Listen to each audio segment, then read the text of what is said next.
Nazar, a mí me tocó la deliciosa labor de moderar este panel, un panel que tiene un tema bien interesante dentro de lo que significa este quinto Congreso Latinoamericano de Wafford, y es todo lo que está relacionado, por supuesto, con jóvenes y opinión pública. Normalmente vamos a tener 4 expositores, eran 5, desafortunadamente uno de los expositores no alcanzó a llegar, que era el tema final, pero bueno, vamos a tener 4 grandes temas, vamos a empezar por ellos. El primero de ellos que va a hablar, lo vamos a voltear en el orden de ruta, se trata de jóvenes investigadores de opinión y construcción de ciudadanos y pensamientos en la escuela. Para eso nos van a acompañar, primero va a exponer Carolina Mendoza de IVOPE y luego hablará Catalina Turbay Restrepo de NEPSO Colombia. El tema es el siguiente, vamos a tener más o menos unos 15 minutos por exposición de tema. Yo tengo acá unas tarjetas, más o menos les voy diciendo cuando tengan alrededor de 5 minutos para que vayan concluyendo, 1 minuto y conclusión. Viene el siguiente panel de exposición y al final trataremos de tener una media hora para que puedan ustedes hacer preguntas sobre cualquiera de los temas relevantes que hayan puesto sobre la mesa nuestros expositores. ¿Alguna pregunta inicial? Vamos todos bien, entonces empecemos con primera parte y le doy la palabra a Carolina Mendoza de IVOPE Colombia para este tema. Muchas gracias. ¿Dices que te la pase o te la pase? ¿Quieres que la pase? La que la iba a pasar no ha llegado. La que la iba a pasar no ha llegado. Bueno. Muy buenos días para todos. Esta ponencia que tenemos el gusto de traer hoy para ustedes se llama Jóvenes Investigadores de Opinión y Construcción de Ciudadanías en la Escuela, experiencia de NEPSO en Colombia. Como les comentábamos inicialmente, vamos a tener la exposición repartida en 2 personas. Yo voy a tratar de ir muy rápidamente contándoles un poquito la parte descriptiva, qué es NEPSO, cuál es el proceso que hacemos, y luego Catalina nos va a contar un poquito más sobre los aportes que ha tenido este programa justamente en la construcción de ciudadanías. IVOPE es una multinacional brasilera que completa 70 años haciendo investigación, y a partir del año 2000 crea el Instituto Paulo Montenegro, que es el brazo a través del cual pretende canalizar todas las actividades de responsabilidad social empresarial en un enfoque no asistencial. Dentro de eso tenemos el proyecto del programa NEPSO, Nuestra Escuela Pregunta Su Opinión, que promueve la realización de proyectos de investigación y el uso de la encuesta de opinión como un instrumento pedagógico en las escuelas a todo nivel, desde preescolar, básica primaria, bachillerato, e incluso también hemos tenido experiencias en educación de adultos. Entonces, es de esta manera la realización de una encuesta de opinión por parte de los estudiantes se constituye en una alternativa pedagógica a través de la cual contribuimos justamente a la formación de ciudadanías como tal. Gracias. En este momento NEPSO está presente en 8 estados de Brasil, una cantidad de polos dentro de ello, en 4 países de América Latina, México, Chile, Argentina y Colombia, y también tenemos ya experiencias en Portugal y en Angola. ¿Cómo trabajamos? Realizamos un taller inicial a los profesores y profesoras donde se capacitan a través de las experiencias de manera vivencial en este taller en el uso de la metodología. Y luego, a lo largo del año escolar, a través de talleres de formación adicional, de procesos de seguimiento y de acompañamiento, ellos van utilizando la investigación de opinión con sus estudiantes dentro del aula para generar proyectos y, algo muy importante, obedecen al interés del estudiantado, es decir, son los niños y las niñas, los jóvenes, los que deciden cuál es el tema del cual quieren hacer la investigación. En todo el proceso a lo largo de este año se hace énfasis en la formación ciudadana y en la encuesta de opinión se convierte entonces en una herramienta para que estos niños y niñas y jóvenes, y en casos también adultos, formen opinión y motiven e incentiven su capacidad de acción por parte de ellos mismos, de incidir, de intervenir en la sociedad, en la comunidad, en la escuela, en la familia donde ellos están en ese momento. Una vez finalizados los proyectos, que generalmente coinciden con el fin del ciclo del año escolar, realizamos algunos eventos de socialización para que ellos compartan las conclusiones a las que llegaron y el proceso de investigación dentro de esta misma encuesta, primero al interior de las escuelas, después en una feria intermunicipal y finalmente hemos llegado incluso a tener representantes que han participado en un congreso internacional que se realiza anualmente sobre NEPSO. Un proyecto muy interesante y especial que tenemos es el NEPSO Multipaís, donde estudiantes de diferentes polos, de diferentes países y regiones como las que vimos anteriormente, interactúan a través de un blog y hacen un proyecto único. Es decir, ellos se comunican en el blog, deciden entre todos cuál es el tema que van a trabajar, estudiantes de México, de Argentina, de Chile, de diferentes ciudades de Brasil, de Colombia. Entonces, a través del blog se van intercambiando sus ideas, sus opiniones, sus argumentos, escogen un tema entre todos, diseñan el cuestionario, las preguntas que van a hacer igual en las diferentes partes, luego aplican el trabajo de campo ellos mismos y luego también a través de internet y de este blog, de esta comunicación, analizan los datos en conjunto, comparten los resultados que encontraron y llegan a conclusiones comparativas de realidades diferentes sobre el mismo tema en los diferentes países. Una evolución muy rápida de lo que ha sido NEPSO desde el año 2000. Empezamos en Brasil con un proyecto en una escuela, 3 profesores y unos cuantos, con más de 50 estudiantes involucrados, y en el último cierre de cifras del año pasado, 2011, tenemos en el año 318 proyectos de investigación, más de 200 escuelas, más de 500 profesores y más de 7.000 estudiantes involucrados como tal en NEPSO. En la experiencia de Colombia, estamos en el 6º año del Polo Colombia, arrancamos en el 2007, estamos trabajando en 3 municipios, Subachoque, Madrid y El Rosal, donde el compromiso de las alcaldías y las secretarías de desarrollo social ha sido fundamental para que podamos llevar a cabo este proyecto. Tenemos 17 escuelas con 31 sedes, porque algunas tienen un énfasis importante en las zonas rurales. El compromiso de los rectores ha sido importante también ahí para los permisos, el tiempo de los profesores y la aplicación del proyecto dentro de las aulas. Casi 200 maestros y maestras capacitados en la metodología NEPSO en estos 6 años, 86 86 de estos profesores han terminado proyectos NEPSO y lo han aplicado realmente en sus aulas, y cerca de 1.500 estudiantes hemos logrado impactar en estos 6 años.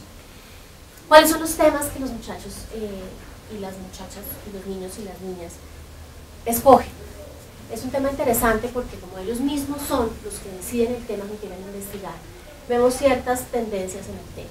Entonces ellos, claro, SIDA, sexualidad, embarazo adolescente, aborto.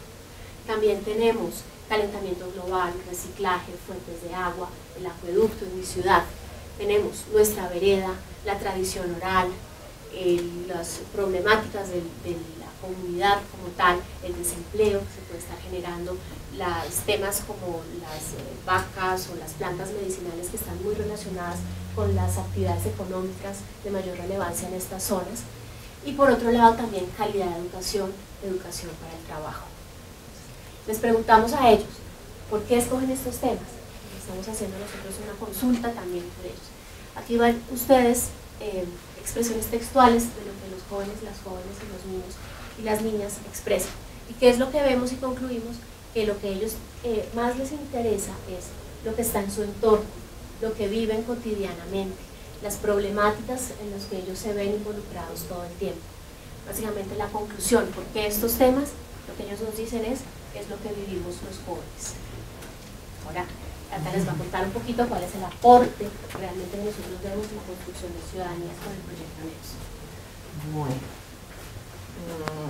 yo quisiera antes preguntarles si esto se está viendo atrás, porque creo que hay mucha luz para el PowerPoint, porque yo ni siquiera veo adelante, ¿saben? Entonces es que cada día estoy más en la luna. Bueno, siguiente. Como lo que yo les voy a contar es un poco el resultado tanto de una encuesta que, como decía Carolina, hicimos a jóvenes y a profes sobre qué valor le ven ellos al proyecto, como lo que hemos vivido a través de la experiencia estos 6 años trabajando con niños, niñas y adolescentes y adultos en esta región. Cuando le preguntamos a los docentes, sobre todo, ¿para qué creen que sirve NEPSO? Porque ellos acompañan el proceso a través de todo el año. Ellas eran las que iban a pasar las diapositivas que acaban de llegar. los maestros y las maestras nos dicen que tiene un inmenso valor como una herramienta que les ayuda a escuchar al otro, que ayuda a poner atención, a ver que existen, es escuchar es que existen otras opiniones, ¿cierto? Genera posibilidad de realizar debates argumentados cuando los estudiantes y las estudiantes realizan, por ejemplo, la selección de los temas. Ellos tienen que defender el tema que están proponiendo, tienen que prepararse, tienen que debatirlos. Generalmente hay una cantidad de temas, entre más chiquitos más temas aparecen, ¿sí? Porque cada uno tiene un tema que quiere hacer, los otros, y tienen que llegar a una elección democrática de ese tema, sea por votación o por consenso. Entonces lo que normalmente se hace es que cada grupo o cada persona que quiere digamos, ser el impulsor de una temática de investigación, tiene que argumentar sobre ella ante su grupo, defenderlo, hacerle campaña, ¿sí? para ver si ese tema después resulta elegido o no entre todos. Es muy importante como una herramienta que permite entonces no solamente desarrollar competencias argumentativas, sino también decimos competencias ciudadanas en términos de que para hacer este ejercicio, que es un ejercicio democrático, ellos tienen que ser capaces de llegar a consensos, lo cual les implica en muchos casos el enorme desafío de ser capaz de morir un poco a sus propuestas, ¿sí? Porque yo tengo que decir, bueno, si en democracia ganó el proyecto candidato que tuvo más votos o al que se llegó a un consenso, yo tengo que aprender a perder también, ¿cierto? Y eso hace que tenga que construir una serie de competencias que luego vamos a necesitar en otros escenarios de la vida pública para hacer ciudadanía.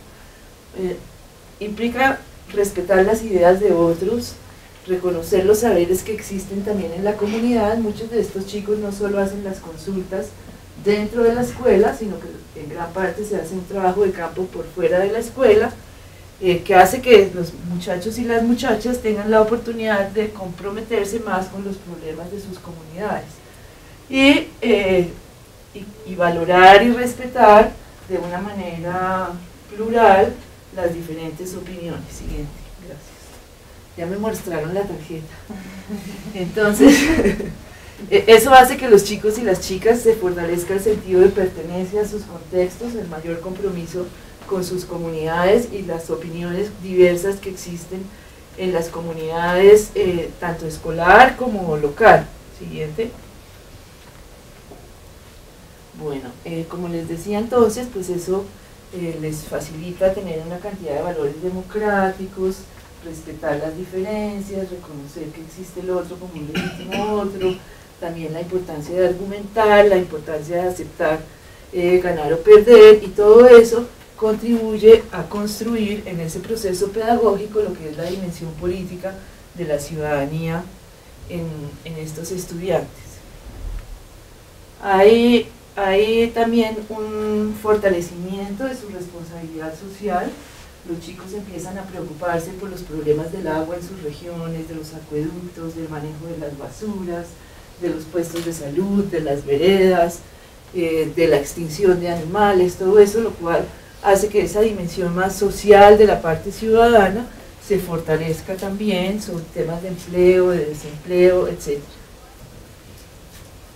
Bueno,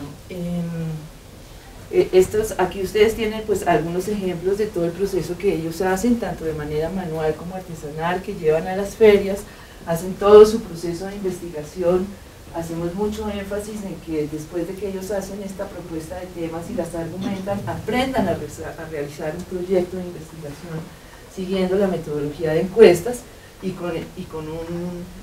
todo siguiendo un proceso de método científico, ¿cierto? O sea, no solamente llegamos a hacer un cuestionario que se inventan, sino que hacen la revisión del estado del arte, las consultas, cualifican los temas, aprenden a formular un problema, una hipótesis, un objetivo, luego elaboran los cuestionarios, los pilotean, los corrigen, hacen su operación de campo. O sea, es un proceso en serio que se va haciendo a través del diario, que además contribuye a formar en ellos procesos de pensamiento, un rigor y una sistematicidad en la manera de abordar los problemas, ¿sí?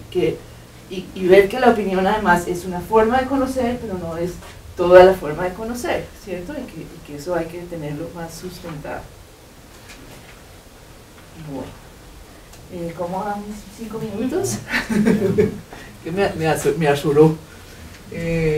Bueno, entonces se muestra, como les decía, que la opinión es una forma útil de construir conocimiento, pero que no es la única, que no basta, que también tiene sus límites, ¿no? O sea, que la encuesta nos da información sobre ciertas cosas, pero no nos puede dar sobre otras, porque, por ejemplo, muchas veces ellos quieren pasar de consultar opinión a decir la causa es, ¿sí? Y una cosa es opinar que la causa puede ser, y otra cosa es establecer empíricamente cuál es la causa de un problema, que nos precisaría otro tipo de estudio. Este tiene el inmenso valor de que además es una cosa que se puede hacer en las escuelas sin tantos recursos, sin tantos costos, como implican otros tipos de investigación que un maestro o una maestra en los contextos de la mayoría de nuestras instituciones educativas no puede acceder. ¿Listo? Pues como les decía, pues tiene otras ventanas también pedagógicas que estimulan la curiosidad, el deseo de conocer, la capacidad de preguntar y de preguntarse, acercarse a estas cosas del método científico, formar su propia opinión y también ser capaz de sustentarla más, reconocer el valor de la opinión, respetar el valor de la opinión de otros y vivir en últimas de una manera más democrática su relación con los demás, con el entorno, poder participar, poder discutir, debatir, etc.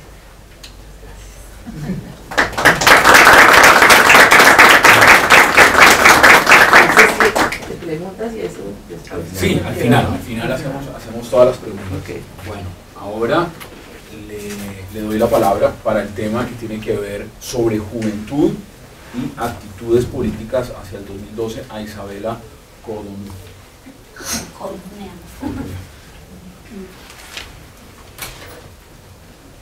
Bueno, lo que vamos a presentar en 2012 es el resultado de una investigación que está en curso desde el año 2011 con miras a lo que fueron las elecciones presidenciales en México en julio de este año. Entonces, uno de los problemas que hemos visto tanto en literatura como en investigación empírica es que se considera de una manera más bien a nivel político, del discurso político tradicional o del periodismo, se considera que los jóvenes son muy apáticos. Que no tienen interés en una política, que no van a participar, que están alejados de las instituciones políticas, y muchas veces hay muchos de esos discursos más prácticos, más que la investigación, que hasta los acusan, ¿no?, de ser totalmente alienados del sistema político. En algunas investigaciones anteriores que hemos hecho desde 2004, hemos encontrado indicadores de que los jóvenes no son realmente apáticos, sino que tienen un desinterés en lo que es la política tradicional. En el mismo tiempo, todo el aparato teórico, que no lo voy a presentar como muy rápido aquí, encontramos a Pipa Norris con un artículo de 2004 sobre la juventud y el activismo político, donde avanza la misma hipótesis, que los jóvenes no están interesados en lo que se llama la participación política convencional, sino que están más orientados a lo que es la participación política no convencional, una participación política orientada más a las causas que a utilizar los canales tradicionales de la democracia. Y por lo tanto también son los que tienen más potencial de movilización social. Hago aquí una paréntesis sobre el concepto de juventud, es toda una discusión teórica, pero utilizamos aquí un concepto más sociocultural de la juventud y vemos en la juventud primero un proceso de construcción de subjetividad colectiva y de identidad colectiva. Jóvenes son los que se están definiendo como jóvenes, pero en función de varios criterios, ¿no?, como participación política más allá de la edad. La idea es ir más allá y decir que alguien es joven por tener 18 años. Alguien es joven y se siente y actúa como joven, como parte de una juventud, si se está reconociendo y asumiendo como tal. Lo que vamos a presentar aquí son dos investigaciones. La primera es una investigación cuantitativa, es una encuesta en vivienda que se hizo en julio-agosto de 2011, y en donde utilizamos muchas preguntas, muchas variables de participación política y de movilización política. ¿Cuál era la intención aquí? Que un año previo a las elecciones podamos identificar cuáles son las principales actitudes políticas de los jóvenes. Por ser un método cuantitativo, aquí por desgracia no podemos utilizar la perspectiva sociocultural de la juventud. Tuvimos que acotarnos a lo que es el criterio etario, ¿no? Entonces consideramos como jóvenes, de acuerdo a lo que es el INEGI, el Instituto Nacional de Estadística y Geografía de México, a los que tienen un rango, tenían al momento de levantar la encuesta un rango de edad de 18 a 29 años. ¿Podemos seguir? Estos resultados nos van a servir de contexto para entender o querer empezar a explicar lo que ha pasado en 2012. No sé si todos están aquí, me imagino que no conocen, pero en mayo de 2012, de repente, esa juventud aparentemente apática se empieza a movilizar, ¿no? Y el 23 de mayo los tenemos en una marcha de más de 10.000 participantes en lo que es la avenida principal de la Ciudad de México, el Paseo de la Reforma, que es el lugar por excelencia de la movilización social, de las manifestaciones, y los tenemos protestando en contra de los medios de comunicación, en contra de la censura y en contra de uno de los candidatos presidenciales. Entonces, y vamos a ver que los datos de la encuesta, si ahora los estamos contextualizando, nos indican algo muy importante, que si realmente, como decía Pipa Noris, los jóvenes no son apáticos, prefieren otras maneras de manifestarse. Y es muy interesante ver, por ejemplo, que en 2011 vemos que el interés en la política es muy bajo en todas las franjas de edades. Aquí fragmentamos entre 18 y 24, siendo los más jóvenes, que de acuerdo a Pipa Noris son los menos como contaminados, los menos cínicos, y los 25-29. Entre los jóvenes mismos hay diferencias entre estos dos rangos de edad. 18-24 es la edad más universitaria de la escolaridad, la edad de conseguir el primer trabajo. 25-29 es la edad en donde uno empieza ya a formar una familia, entonces es otro tipo de joven, ya el joven productivo. Lo que podemos ver aquí, que el interés en la política entre todas las edades está bajo, pero hay diferencia por edades, ¿no? Con los más jóvenes, 18-24, con el menor interés en la política, es su primer dato. ¿Seguimos? Confianza en las instituciones, un dato muy interesante que se repite en otros países de América Latina. Si vemos en los primeros 4 lugares, las que gozan de mayor confianza con un promedio superior a la media teórica son 4 instituciones de la democracia no representativa, de la premodernidad: la familia, la universidad de su estado, el ejército y la iglesia. Entonces, desde este momento empezamos ya a hacernos un poco las preguntas: ¿qué pasa con las instituciones de la democracia representativa, tradicional? ¿Qué pasa con los partidos políticos?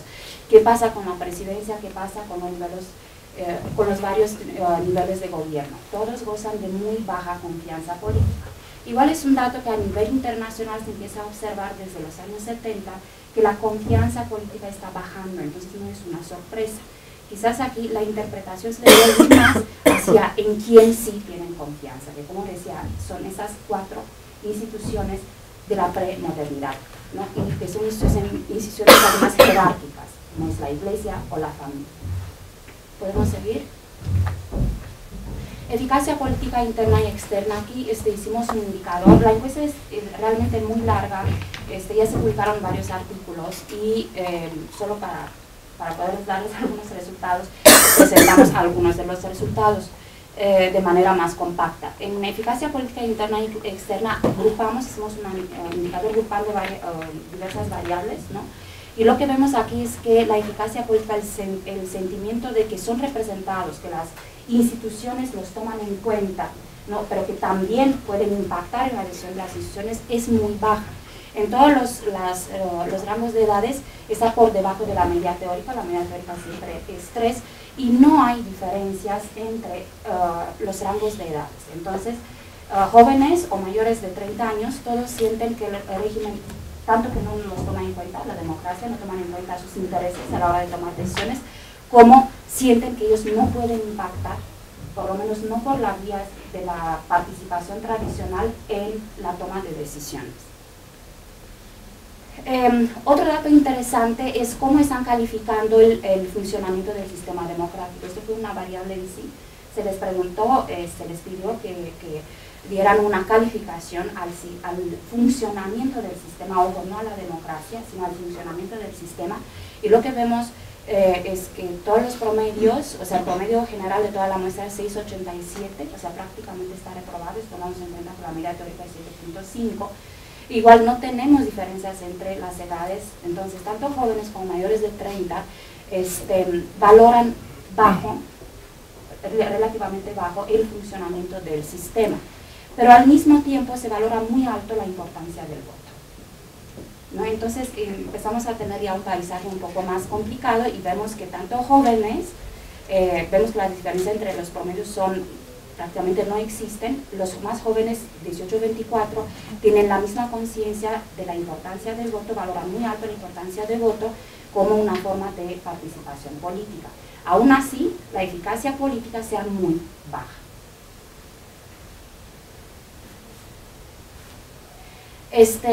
Aquí escogimos la primera pregunta: los partidos políticos están solo interesados en los votos. Es una de las variables que después agrupamos junto con otras para ver la parte de cinismo político. Y vemos que, ¿por qué aislé esta variable? Es la variable en donde sí hay una diferencia entre las edades, ¿no? Y vemos que los que se sienten menos, o sea, menos cercanos a los partidos políticos son los más jóvenes, 18-24, ¿no? Pero cuando agrupamos después todas las variables, vemos que el cinismo político es bastante mayor por la media, o sea, los promedios que tenemos. Todos los promedios están por arriba de la media teórica. Entonces lo que tenemos aquí son los ciudadanos que no confían, son muy cínicos en cuanto al sistema democrático.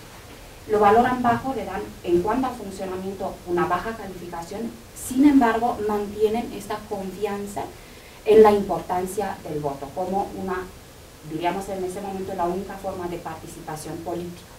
Un dato más es una pregunta más directa: ¿qué es más efectivo para que usted pueda influir y cambiar las cosas?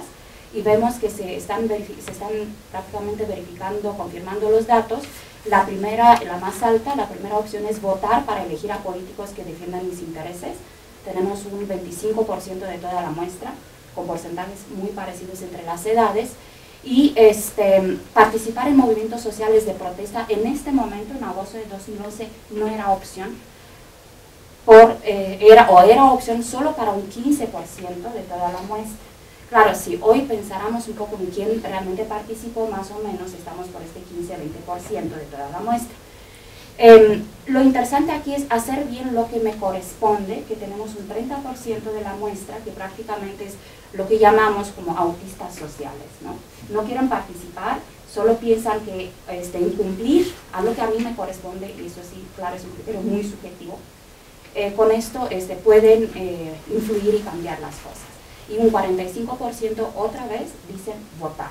Votar es la forma de participación política más convencional que tenemos, ¿no?, en lo que es la democracia representativa.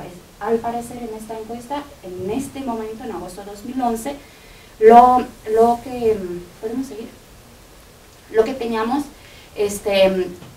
una diferencia de interés en la política. Los con menor interés eran los más jóvenes, 18-24 años.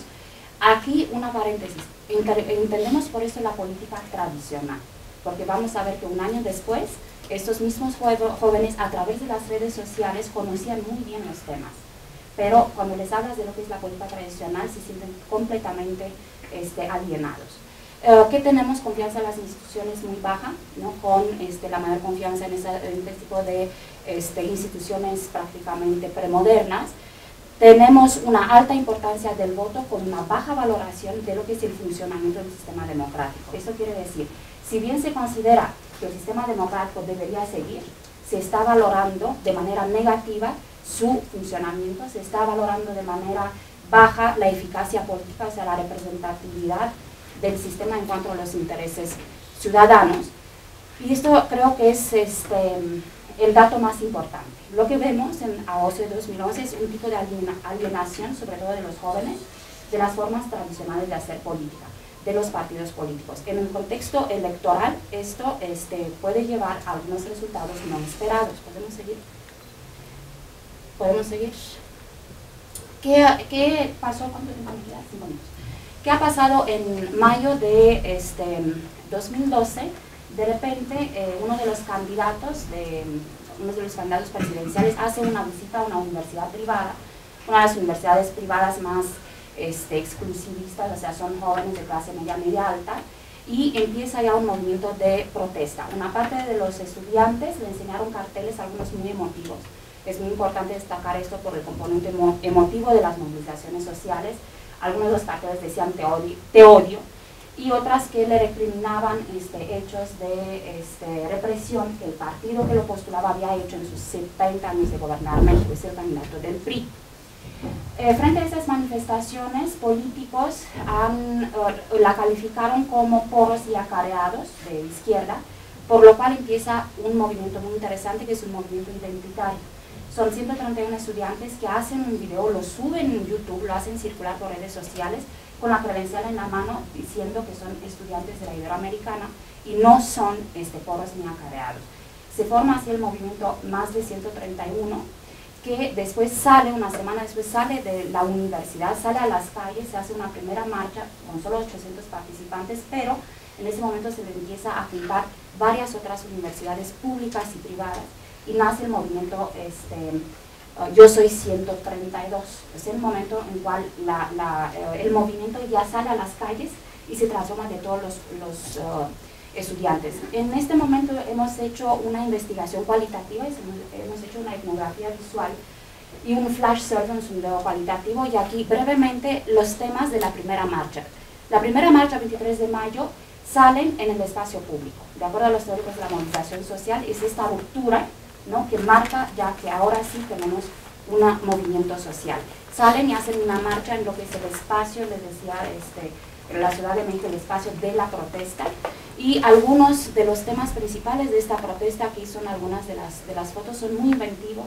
Escribían las consignas en la banqueta, donde se ve la espontaneidad del movimiento. El primer tema es en contra de los medios de comunicación, porque no se dio cobertura a sus movimientos. Los medios se callaron, dieron muy poca cobertura, muy tendenciosa. Entonces el tema que más se repite en esta protesta es pedir democratización de los medios, ¿no?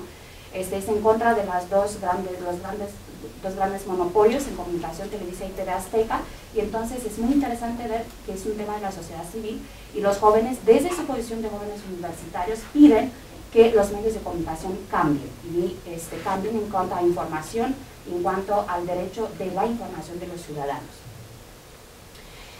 Tenemos, allá arriba tenemos apáticos, ni madres, #UNAM, entonces se ve, es lo que hemos analizado como un proceso de constitución de subjetividad colectiva y de identidad colectiva. Los jóvenes, como jóvenes universitarios, porque es #UNAM, es la Universidad Nacional Autónoma de México, dicen, no somos apáticos y ahí estamos en las calles, ¿no? Y hay varios carteles como comunicar no es manipular, no a la manipulación, no al monopolio mediático. El segundo tema es el tema político, ¿no? Se está protestando en contra de un candidato. Es un tema interesante porque en contra de un candidato, o sea, literalmente es difícil decir que puedes protestar, puedes votarle o no votarle, o sea, ¿por qué protestar? Pero se protesta en contra de ese candidato como un producto de esas televisoras, o sea, está en contra de esta videocracia en vez de una democracia, y muchos jóvenes dicen es un producto de los medios, entonces por eso estamos protestando en contra de él. El tercer tema, como decía, es un tema ya más transversal, es la identidad y la agencia, ¿no? Y vemos cómo ahí abajo dice, somos jóvenes germinando la sangre de 65.000 muertos. O sea, se están definiendo como una instancia crítica de la sociedad. Los 65.000 muertos son los muertos de la guerra en contra del narcotráfico del sexenio del presidente Felipe Calderón. Entonces ya están alargando los temas a más temas sociales. Y bueno, vemos lo que estábamos diciendo, jóvenes de México, celebramos su despertar, bienvenidos, los estábamos esperando atentamente la patria. Entonces en este momento sí tenemos un sujeto colectivo, que son los jóvenes, que surgen en un movimiento social en la calle. ¿Qué ha pasado después de mayo? ¿Seguimos? Después de mayo, ya es un tema que lo estamos investigando, se suman varias organizaciones, el movimiento social muta en varios otros movimientos sociales y será de ver realmente dónde quedaron esos jóvenes universitarios. Gracias. La hoja de ruta, vamos ahora con la tercera exposición de este panel y se trata de audiencia, mi portugués no es el mejor, audiência do ensino médio, a dedicação aos estudos dentro de fora da escola. Não? Bom dia a todos, meu nome é Patrícia e vou apresentar os resultados de uma pesquisa que nós fizemos no Brasil para entender, na verdade, se existe uma crise de audiência do ensino médio. Por quê? Porque nós temos cerca de 1/5 dos jovens de 15 a 17 anos fora dessa fase do ensino, que é o que a gente entende como a oportunidade, dar maior oportunidade para o jovem ingressar no ensino superior e aí conquistar mercado de trabalho e melhor renda. Eu vou falar bem rapidamente. Então, o estudo ele visou criar e testar uma metodologia de medição de audiência escolar, aplicar essa metodologia num universo restrito de escolas e identificar e analisar, no final, os níveis de audiência obtidos.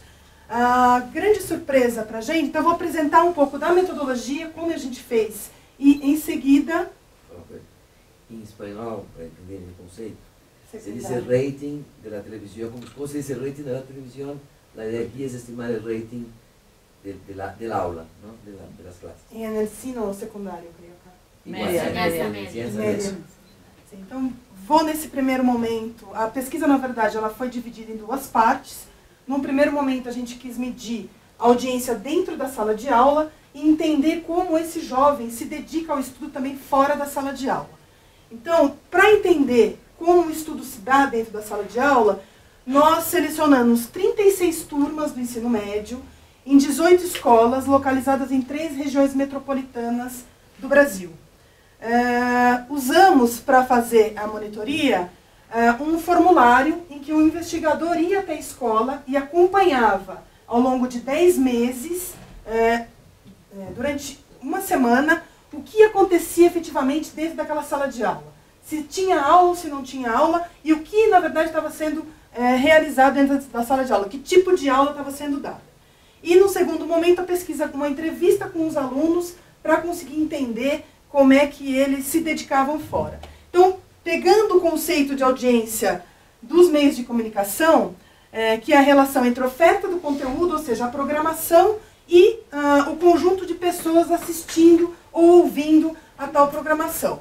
E fizemos um paralelo em relação à escola. Então, para a gente, qual foi o conceito que nós usamos na sala de aula?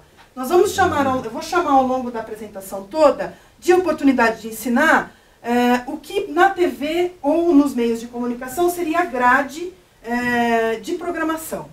E a oportunidade de aprender, que é o número de alunos presentes nessa sala de aula para receber o conteúdo que está ali sendo ofertado. Então, que seria, na verdade, os telespectadores da televisão.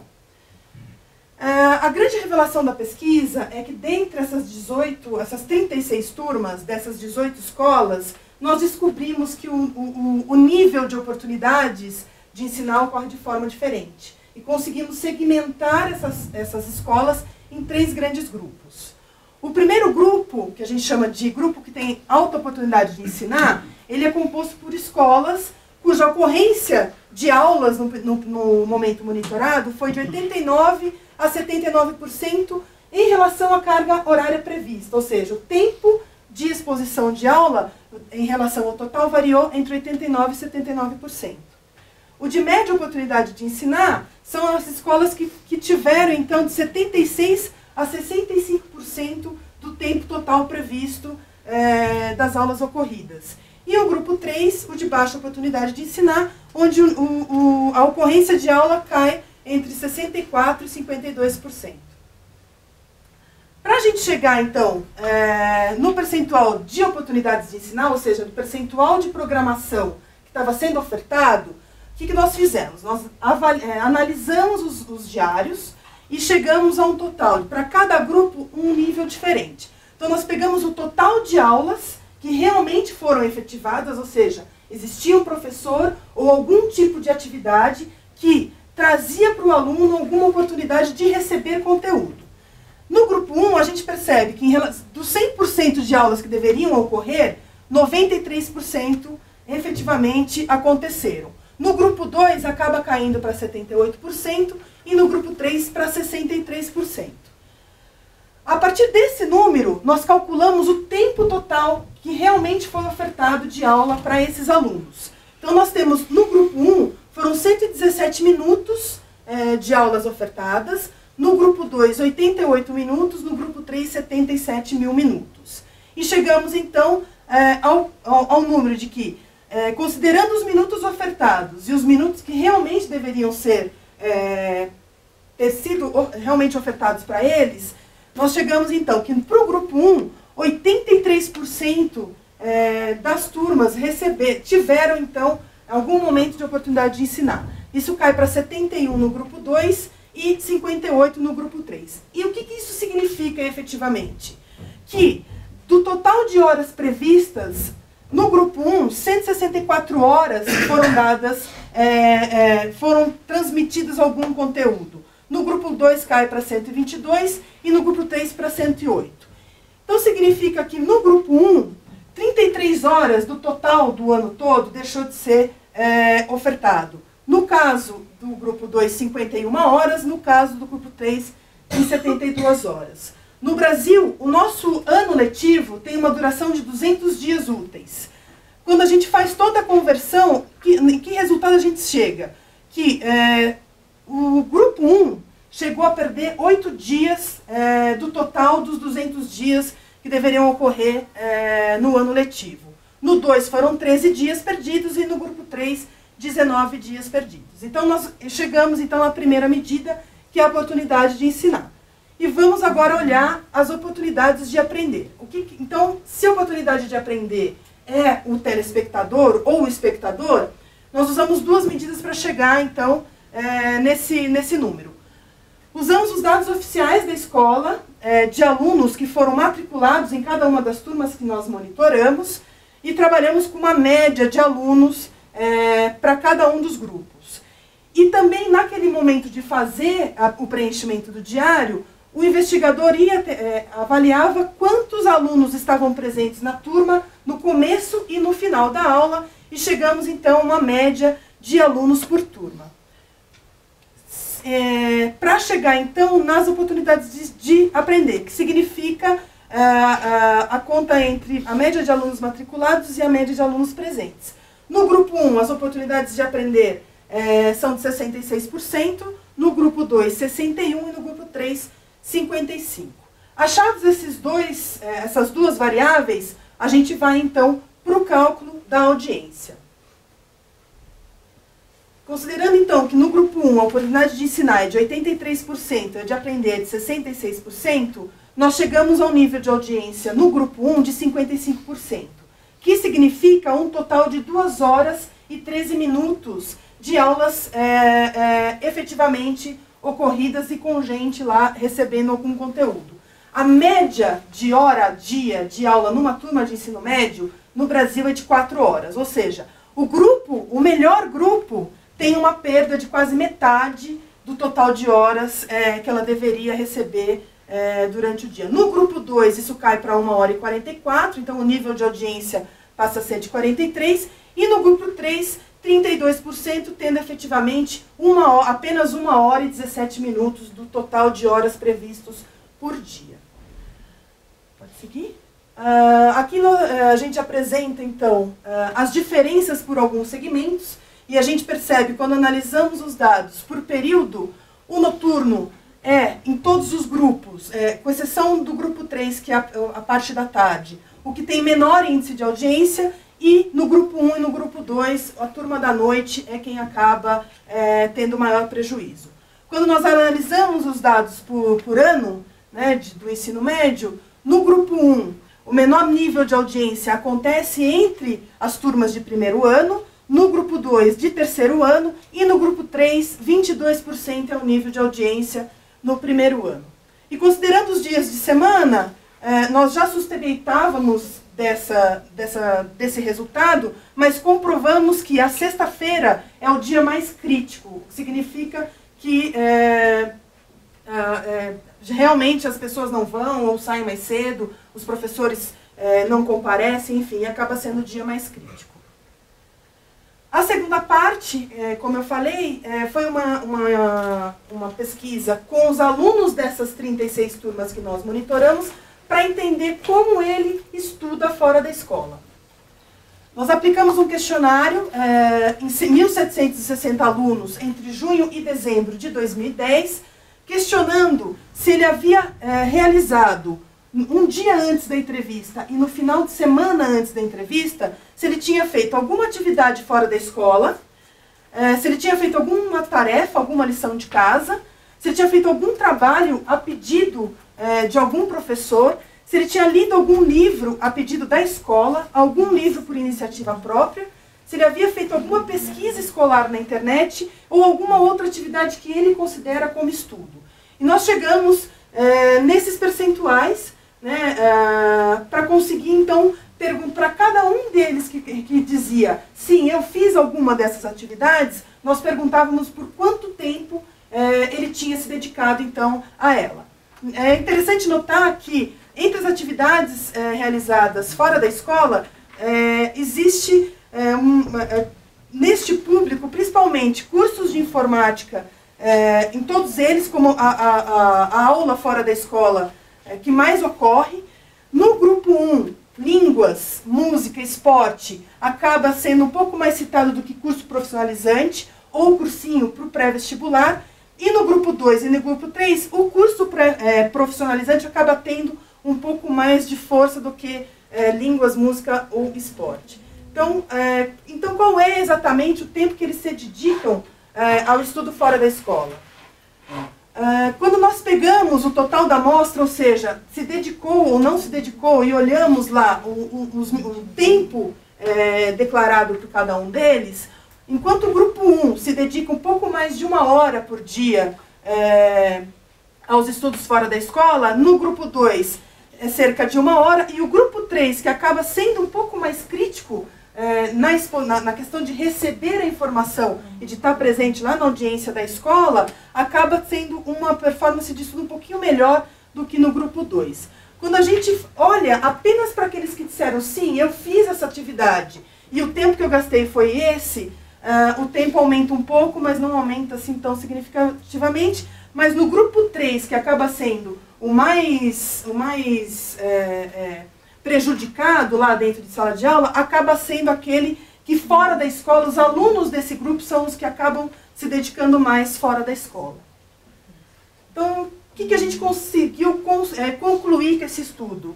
Que é possível, que a gente tem escolas, é possível ter escolas com alta oportunidade de ensinar, então existe a diferença, e encontrar exatamente nos números que é possível ter escolas de alta oportunidade, reforça que é preciso melhorar o que se oferece dentro da sala de aula, né, no ensino público. E aí a pergunta que ficou, o que diferencia as boas instituições para que elas sejam um exemplo para as instituições que acabam não tendo uma alta ou média ou baixa oportunidade, né?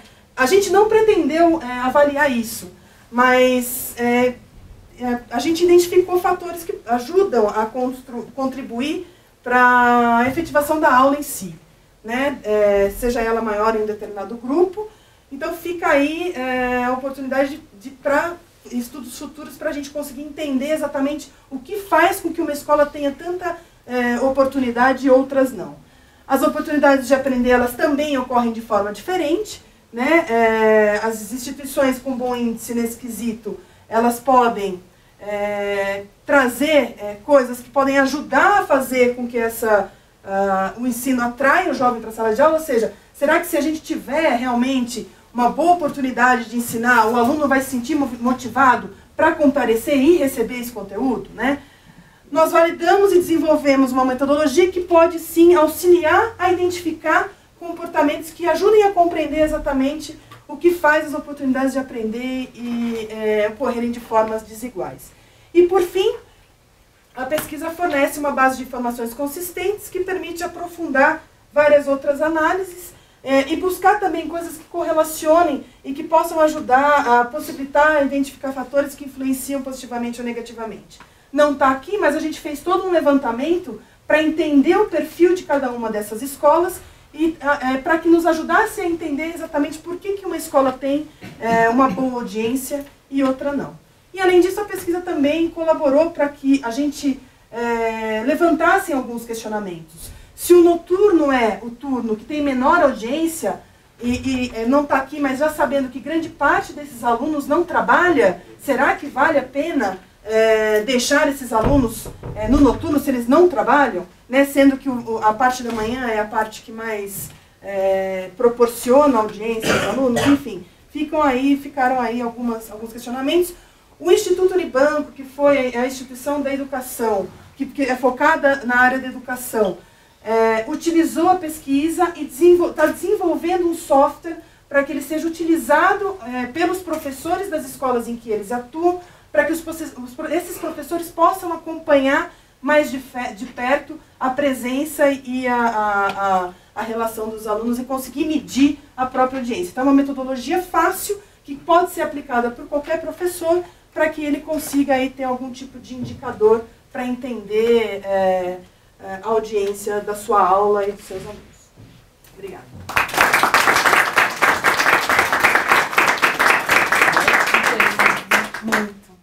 Con el siguiente panel, que se trata de Hacia la construcción de la televidencia crítica, y es justamente Magazine, una experiencia pedagógica para la formación y recepción televisiva de audiencias infantiles. Le doy la palabra.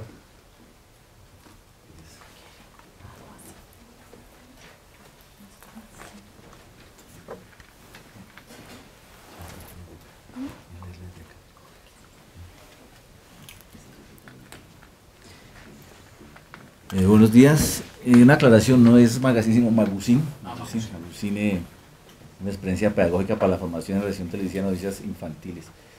Un breve contexto para este tipo de trabajo. En la Universidad Pontificia Bolivariana de Bucaramanga venimos trabajando hace unos años en un grupo de investigación dedicado especialmente al trabajo con las audiencias infantiles. Nos interesa muchísimo de la parte de las audiencias infantiles la relación que tiene la televisión en la formación de competencias ciudadanas, aún a pesar de la programación actual, ¿no? Sin pensar, digamos, que de los contenidos se puede generar una deconstrucción de la gramática televisiva. Lo que vamos a mostrar hoy es resultado de un trabajo que se hizo con la Comisión Nacional de Televisión ya extinta, la Asociación Colombiana de Universidades y un grupo de universidades interesadas también trabajan en el tema de las audiencias televisivas.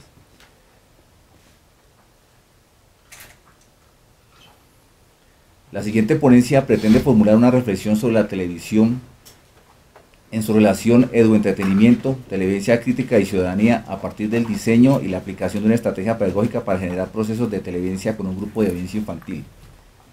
Factores como el aumento del consumo televisivo, la continua exposición a diversidad de contenidos, la segmentación de audiencias, una múltiple oferta de programación, la feroz competencia entre los canales por las audiencias, las estrategias publicitarias y la progresiva digitalización de la televisión, quizás en estos momentos serían como la principal causa de investigación de los investigadores en televisión. Sin embargo, queremos abrir como un espacio ahí y hacernos una siguiente pregunta. Esos primeros factores podrían intentar responder a qué la televisión, pues en el fondo nosotros también queremos trabajar si la actual programación, si la múltiple programación actual, aparte de llenar los tiempos de ocio, ¿sí?, puede servir para otras cosas, ¿sí?, entendiendo con el autor John Hailey que podríamos devenir en unos usos pedagógicos de la televisión, apelando inclusive a los poderes y a los presaberes que tienen los niños que deben comenzar a ver televisión desde muy temprano, y ya reales o potenciales que nos permitan obtener posibles mediaciones en función de obtener un conjunto de elementos formativos que superen el concepto tradicional por el cual la televisión es solo una posibilidad de educación no formal, aunque no verdaderamente utilizada en todas sus dimensiones. En estas dimensiones obviamente habría que abordarlas como medio, como tecnología y como institución social. Por lo tanto, educar en televisión y con la televisión es un principal reto de la alfabetización audiovisual y de la educación para los pedagogos de los medios. Pareciera que aún no ha logrado validez plena esta función educadora, dado que todavía no forma parte integral de la formación básica en los planes educativos, o por lo menos no hay una exploración sistemática de las actividades de aprendizaje que de ellas se pueden derivar. En general se considera que no es necesario enseñar a ver televisión, dado que la mayoría de las personas desde la niñez somos autodidactas televisivos y desarrollamos ciertas competencias cognitivas que por naturaleza deben estar situadas en un plano distinto que no interfiere necesariamente con la educación tradicional. Sin embargo, somos conscientes del poder educador implícito que conlleva la televisión, de su posible efectividad pedagógica, y a pesar de ser una mala maestra, según en términos de Popper, podríamos aprovechar este potencial de manera creativa para aceptar que la televisión finalmente educa sin que el medio a veces de la gente se lo proponga. Y entonces aquí surge una pregunta, a partir de Guillermo Orozco: ¿qué más pueden hacer las audiencias con y a partir de la televisión? ¿Y qué más podemos hacer los educadores de los medios junto con ellas, además de criticarla y prohibirla, que resulte emancipador y útil para las propias audiencias? A partir de esta pregunta entonces enlazamos esta parte teórica con un taller que hace con unos niños que participan en el diploma en televidencia crítica, y generamos un producto audiovisual donde ellos participan directamente en esas dimensiones de conocer el medio tras de sí y cómo se hace la televisión. Un intento de respuesta al cuestionamiento de Orozco es la realización del diploma en televidencia crítica organizado por ASCUN, y que en su trabajo final se buscó diseñar una estrategia de mediación con la audiencia. Se parte del concepto de alfabetización audiovisual como el desarrollo de un conjunto de competencias para evidenciar cómo se ve televisión, que permitan obtener las herramientas para constituirse como televidente activo con capacidad de asumir una postura crítica mediante un ejercicio sistemático. La búsqueda de generar una estrategia para que del mismo medio televisivo se logre reflexionar y a la vez interactuar con los imaginarios creados de la televisión, buscando filtrar una mirada externa a distancia y reguladora, pasa necesariamente por ejercer cierta lúdica de la posibilidad de jugar con la imagen y el sonido, para que se construya un conjunto de conocimientos y habilidades derivados en un saber audiovisual o posibles saberes audiovisuales que amplíen el marco de comprensión de la realidad desde donde se conforma la audiencia. Quizás un uso pensado de la televisión desde el enfoque de la pedagogía de la televidencia es que desde las múltiples interacciones que conlleva el acto de ver televisión, y según Orozco, esto presupone considerar 4 dimensiones de la televisión, como lenguaje, lo relacionado con lo específico del medio, la tecnológica y evidentemente la social. La consideración de estas 4 dimensiones constituye un desafío educativo que implica develar los posibles elementos necesarios para poner en práctica una pedagogía de la televidencia. Esta pedagogía considera que es realmente posible enseñar a ver televisión, entender a la vez para qué sirve ver televisión y fomentar el poder que la audiencia puede ganar mediante una educación audiovisual. De esta manera la audiencia obtiene elementos para decodificar las distintas estrategias discursivas que la televisión contemporánea, inclusive de la misma seducción mediática, determina muchos aspectos de la opinión pública. Precisamente en esta triangulación educación desde el entretenimiento, desde la televidencia crítica y de la ciudadanía, se logra concatenar en la experiencia denominada Magazine y su caja mágica una propuesta audiovisual en torno al diploma en televidencia crítica. La propuesta tuvo como antecedentes la discusión metodológicamente, quiero aclarar aquí un poco metodológicamente, es un grupo de estudiantes de comunicación social junto con los niños arman la experiencia pedagógica, ¿sí? Comenzamos a sondear qué programas previamente se habían visto muy cercanos al tema.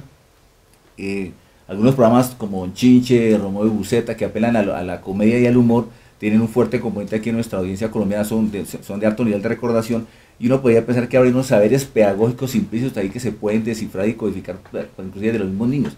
La gran pregunta que hacemos en investigaciones anteriores es: ¿por qué los niños todavía ven el Chavo? Sí, aparentemente para esta generación contemporánea de lo digital, el Chavo no tendría cabida ahí. Sin embargo, en las encuestas que hacemos, el Chavo aparece como una figura predominante de preferencia televisiva. Entonces, esta exploración de los trabajos como Chinche, Romeo y Buceta nos permitió determinar que habría que trabajar desde la lúdica para llegar con los niños, no inclusive del mismo concepto del dibujo animado, sino de una lúdica más local, más personal hacia ellos. Y entonces ahí surge el ejercicio de empezar a pensar que es necesario con este formatos televisivos, en esta generación de la neotelevisión, entretener e informar al mismo tiempo como tal a las audiencias. Se crea entonces el personaje cuyo objetivo es crear televisivamente a Magazine. De hecho, Magazine es un pequeño dibujito, un logo que utiliza el diplomado, un diseño gráfico fijo. Nosotros le decimos crear televisivamente, darle un cuerpo, darle unos diálogos y crearle un asistente, y que se convierte como un héroe televisivo cuya misión es salvar a la televisión en el sentido de que increpa a los niños por el tipo de televisión que está viendo, por qué les gusta ver tanta televisión y la violencia, por qué tantas horas frente al televisor, qué queda de esa reflexión de tantas horas frente a esta pantalla y cómo podrían de ahí surgir posibles saberes en torno a sus conocimientos del mundo y de su realidad cercana. La metodología obviamente entonces conlleva 3 momentos claves, ¿sí? Que es la producción de una actividad piloto. De hecho vamos a ver un fragmento del video que es hecho también con los niños, con el fin de que ellos conocieran un poco el tras de cámaras de cómo se hace la televisión, pero nuestro componente esencial era crear televisivamente al personaje Magusin, pero en algún momento en la actividad pedagógica que se hizo, Magusin sale de la televisión e interviene con ellos, ¿sí? Se va a convertir en una imagen televisiva y aparece en cuerpo y carne y comienza a interactuar con ellos preguntándoles sobre los contenidos que ven en televisión y genera una serie de reflexiones en torno a ellos y posteriormente los hacemos dramatizar posibles nuevos formatos a partir de la mirada de ellos, ¿sí?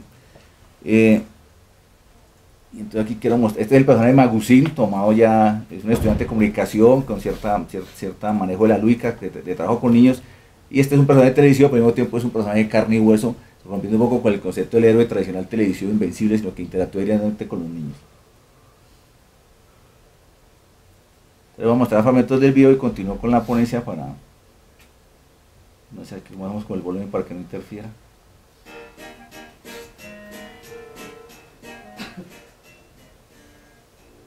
Ok.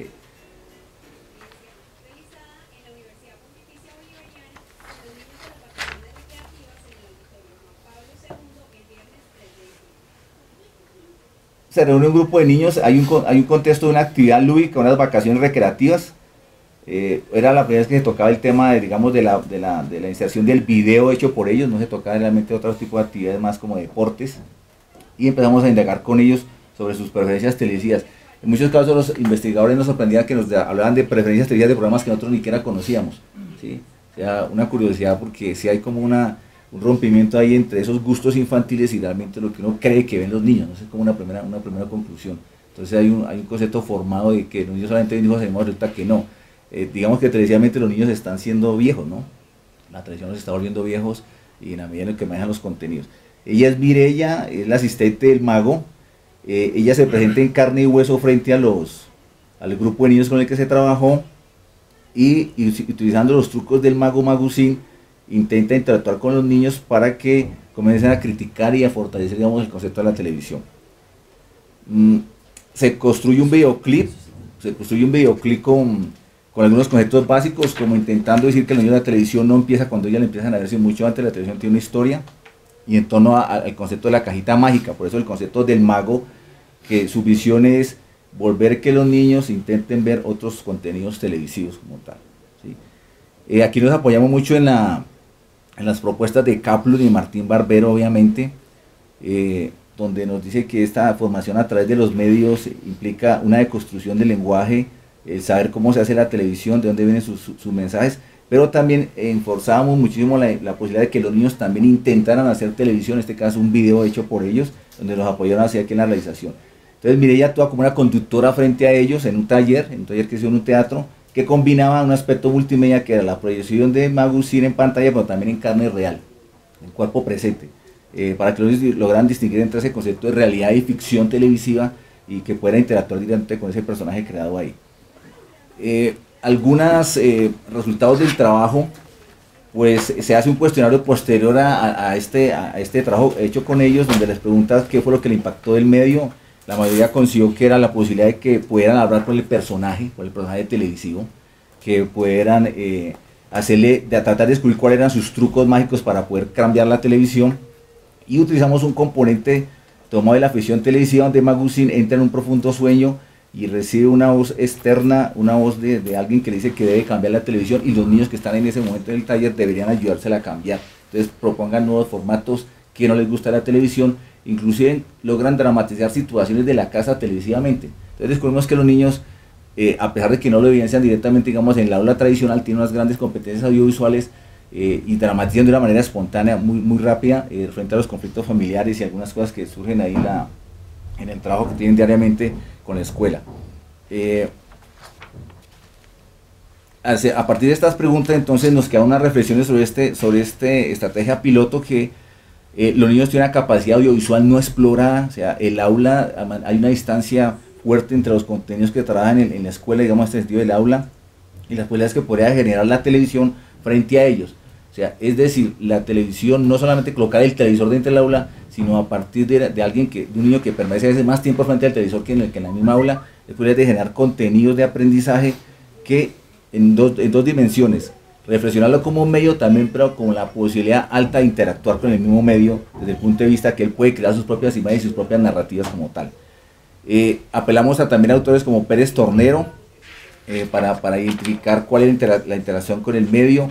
Apelamos también a las posibilidades de que el niño en el fondo también es un creador de imágenes, y notábamos también que hay una fuerte influencia de la gramática televisiva que permite que a veces no logran distinguir entre ficción y realidad. O sea, algunos personajes que aparecen en la televisión son interpretados de otra manera por ellos, donde esa fusión realidad-ficción no está tan delimitada para consumo, digamos, porque nadie se lo explica, digamos, al interior de los colegios. Otra conclusión que sacamos es que es posible, aquí en este punto y tocando de manera tangencial con el tema aquí del evento, que uno podría empezar a construir opinión pública con unos niños que se vuelven reflexivos, que pasan de cierta manera un público activo a un público atento, o sea, un público que puede reflexionar sobre los contenidos que recibe y al mismo tiempo generar propuestas que se pueden trabajar al interior de manera pedagógica, pero rompiendo, digamos, los esquemas tradicionales. Yo decía que al comienzo que eso se constituye en un desafío pedagógico, porque en la medida en que cuántos de nuestros profesores formados en las escuelas de educación tienen posibilidad de utilizar el video de manera creativa, cuando es una herramienta puntual de todos los estudiantes. De hecho, la cámara de video ya forma parte, digamos, de la canasta familiar, los elementos se han vuelto tan familiares, entonces ¿por qué no utilizarlos de manera creativa dentro del aula para explorar otras posibilidades de aprendizaje? A manera de conclusiones, es posible obtener espacios para la reflexión crítica del medio motivando la participación activa. Muy distinto al niño a ponerlo a ver televisión y luego encuestarlo y sacar y tabular esos datos, pero sin ir directamente a él, qué podría hacer él con lo que él ve, a partir de lo que conoce como elementos televisivos. Una conclusión también es que hay una alta participación lúdico y emocional. Aquí en este punto, por ejemplo, el taller, ellos intentan recrear situaciones que han visto en televisión, y aquí uno podría entrelazar estos momentos cuando les pone una tarea que traten de dramatizar un valor ciudadano, una competencia ciudadana, en este caso de la solidaridad. Entonces ellos crean pequeños diálogos, no hay nada libreteado, es espontáneo como tal, y así, de esta manera entonces Magusin acepta que puede hacer su tarea. El personaje, repito, es un personaje piloto que se puede explorar. En algún momento estamos ya trabajando con el canal regional, Televisión Regional del Oriente, en la posibilidad de que se pueda insertar alguna franja en un programa de infantil que está los sábados de 9 a 12, y que podía trabajar una cuestión de televidencia crítica como una sesión aparte de ver televisión simplemente, sino que él aparece, implicando que los niños generen reflexión ahí. Esto en términos generales el trabajo que se hizo, repito, es una experiencia piloto. Simplemente queremos llevar conceptos de la teoría de Guillermo Orozco, de la televidencia crítica, de las dimensiones de la televisión aplicado a un grupo de niños, a una audiencia participativa y muy receptiva. Muchas gracias.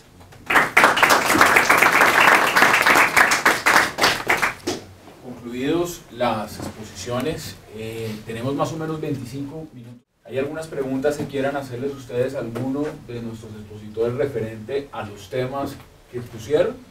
Y el único requisito sería, si alguien tiene alguna pregunta, que se pueda poner de pie y hacerlo. Yo quiero preguntar a ella. Anotou, essa?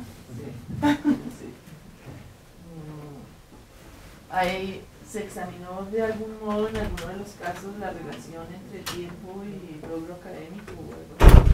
No. Las escuelas esas son todas elegidas en el marco de escuelas de baja performance en términos de... Entonces son muy iguales entre ellas, no había mucho común.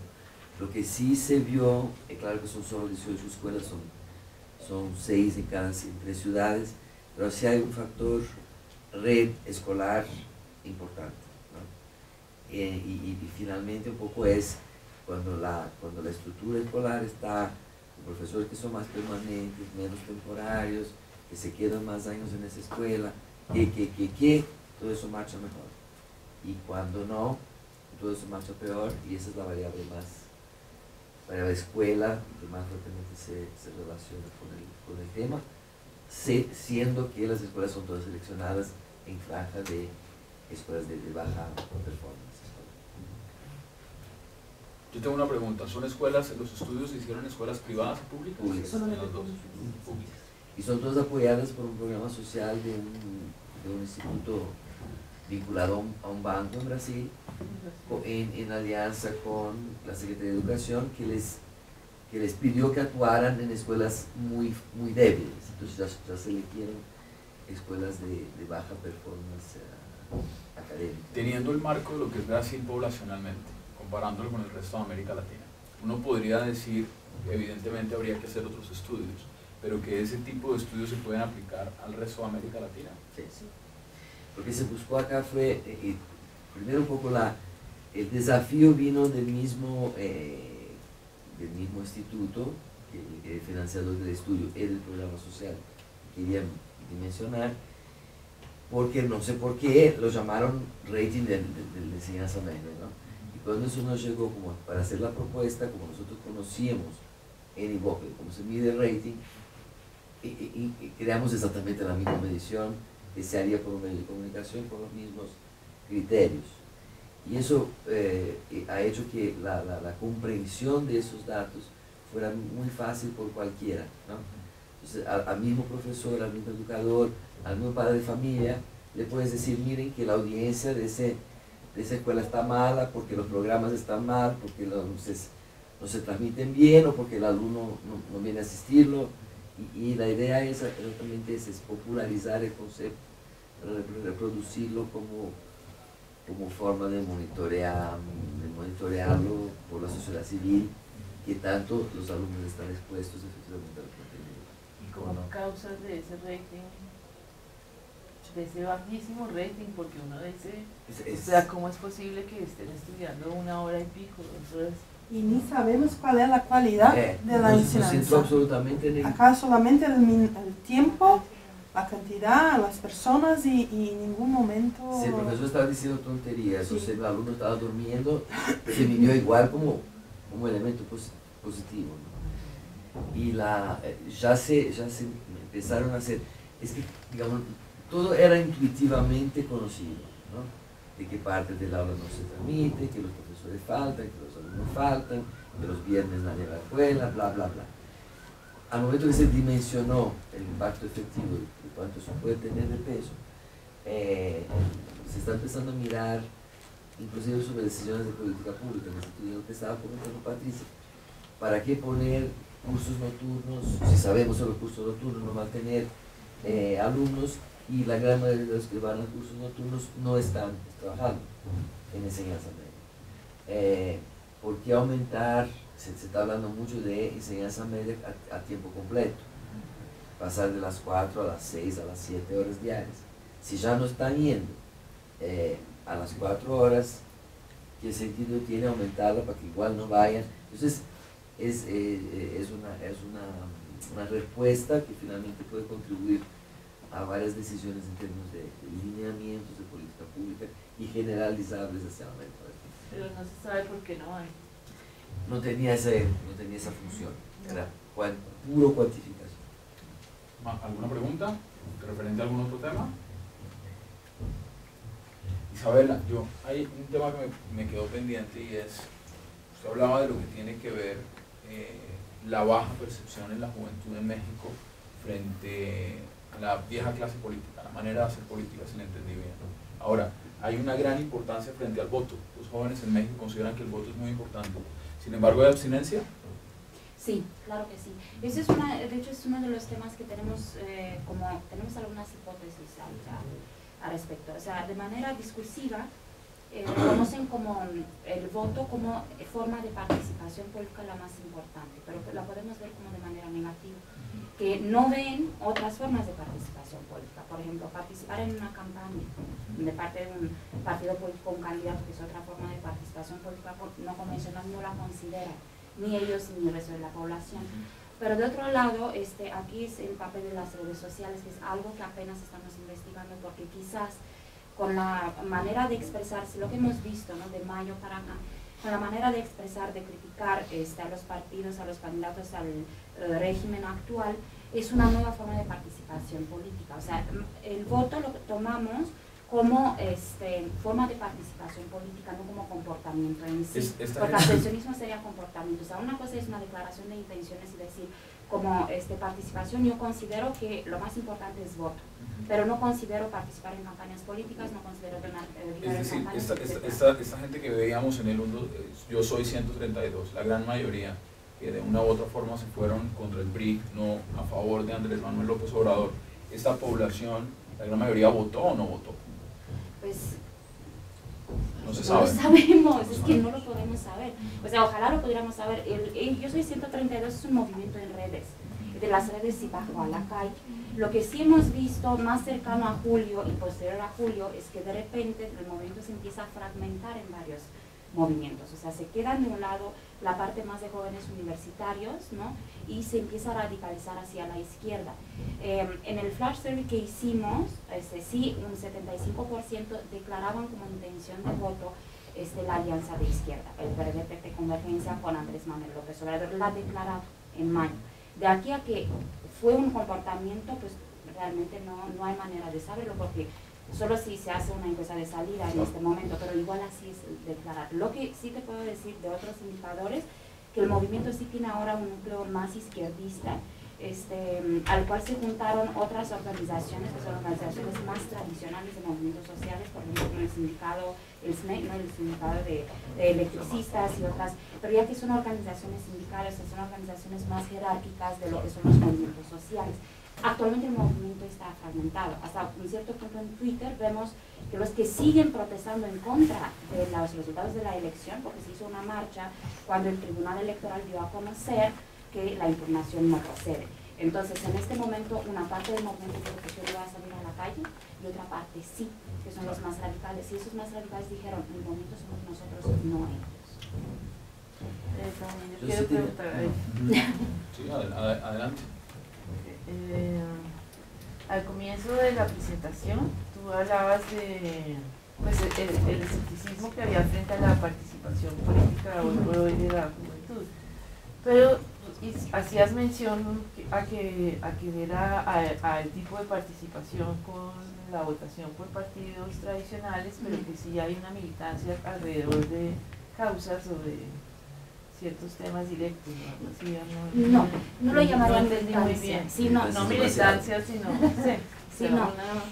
Aquí estoy tomando algunos conceptos de la literatura. O sea, hay investigación previa que hicieron con Eurobarómetro, por ejemplo, Pipa Noris y después Manarini y Legítimo, a nivel de la juventud europea. Lo que encontraron, de hecho, ellos están cambiando un poco toda la literatura teórica sobre las formas de participación política.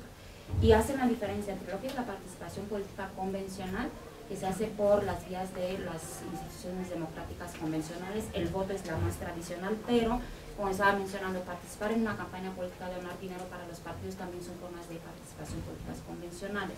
O sea, todo lo que no está en contra de la ley, ¿no? Que es legal. Después encuentran formas de participación política no convencionales que son más cercanas a lo que son movilizaciones sociales. Pero hoy en día, o sea, después de los movimientos de 68-70, tampoco se les ven como movimientos disruptivos, como se les estaba viendo a un cierto punto. Sí son como no convencionales, pero tienen una función dentro de la democracia. Y encuentran una tercera forma de participación, que es la participación sociopolítica o social, que eso sí es más nueva a partir de los movimientos antiglobalización sobre todo, que sí son más llamativas para los jóvenes. Son formas de participación que se basan en redes globales, pero que son redes muy débiles, ¿no? Y esto con el Twitter, por ejemplo, que igual es una red global, pero de nodos, muy débiles, que se puede movilizar para una causa, pero después ya no existe esta red.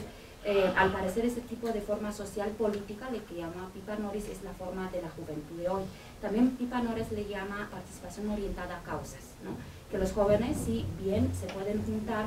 Esa participación, además, después la vemos traducida en otros autores teóricos, como James Jasper, que está actualizando la teoría de movilizaciones sociales y propone que las causas, los motivos, las razones por las cuales los jóvenes se movilizan de manera social o tienen una participación política participación sociopolítica son múltiples, entre los cuales, por ejemplo, el factor emocional. O sea, él nos exhorta a considerar el factor emocional, pero también considerar el contexto global, el contexto regional, etc. Es una lista muy larga de argumentos. A esto me estaba refiriendo. Que sí vemos un cambio en lo que dice Pipa Noris en los repertorios de participación, en las formas de participación. Y los jóvenes lo que dicen, los partidos no me interesan, ¿no? O sea, los políticos no quiero saber nada, pero cuando le das una causa, como fue en México, entonces sí se están movilizando. Y la causa en México fueron los medios de comunicación. Que es como un llamado contra la videopolítica, que hoy en día está tan presente y se ha convertido en la manera de hacer política. Sí, fue una crítica muy interesante, o sea, solo de estudiar, hacer, lo que les enseñé son algunas fotos, pero tenemos realmente muchas fotos para ver realmente como el programa que nace en la calle en contra de los medios, las propuestas que tienen, porque también tienen propuesta de reconcesionar varios canales. O sea, sí, ves una juventud que está bien informada, o sea, para nada es apática, o sea, lo menos que es apática. Lo que sí, en la política de tradiciones de esto, no quiero saber nada. ¿Preguntas?